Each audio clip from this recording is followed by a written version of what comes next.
to Bali now, where the man responsible for the resort bombing in 2002 has had his sentence reduced for good behaviour and could be eligible for parole. Umar Patek was sentenced to more than 20 years in prison for his role in the attack that killed more than 200 people, mainly tourists. 88 Australians were killed in the blast, and the country's Prime Minister Anthony Albanese has called the news distressing. Well, can I say that this will have a devastating impact on the families? They are going through a trauma in memory of their lost loved ones. We lost 88 Australians in that terrorist attack, and it was a barbaric attack. More than 200 people lost their lives. 88 Australians. Those 88 Australians were all sons and daughters, brothers and sisters, fathers, mothers. Young people lost their lives. So many people lost their lives. So it's not just the 88. There are thousands of people who've been impacted by this. And certainly the Australian government will be conveying diplomatically very clearly our view of this, which is this further reduction in sentence. There have been reductions before in the past of the original sentence of this person. Our correspondent Phil Mercer has more from Sydney.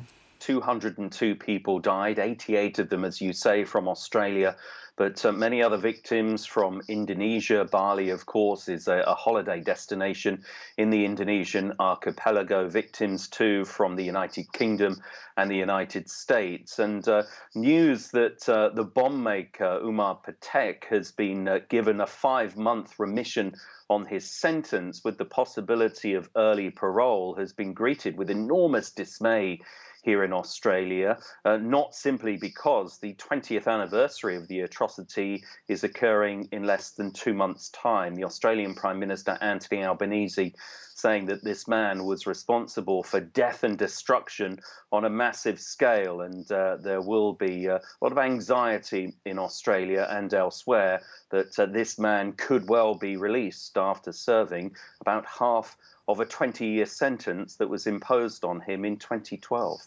So a very strong reaction there, as one might expect, Phil. What have authorities in Indonesia had to say about it? Well, we're hearing reports that Indonesian authorities consider Umar Patek to be a model prisoner and a bit of a poster boy, if you like, for the de-radicalisation campaign that is underway in Indonesia. The authorities there say that this man has been de-radicalised, a good prisoner with a good attitude who has reaffirmed his commitment to the Indonesian state. Once upon a time, this man was one of the most wanted men in Asia. He was arrested in Pakistan a decade ago, sentenced to 20 years in prison.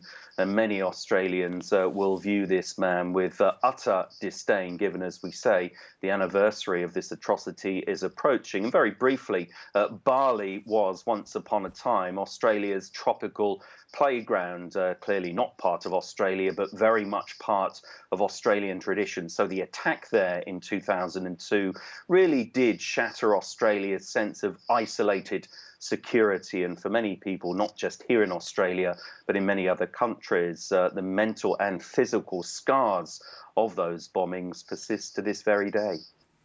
My colleague Karen Giannoni talking to Phil Mercer earlier.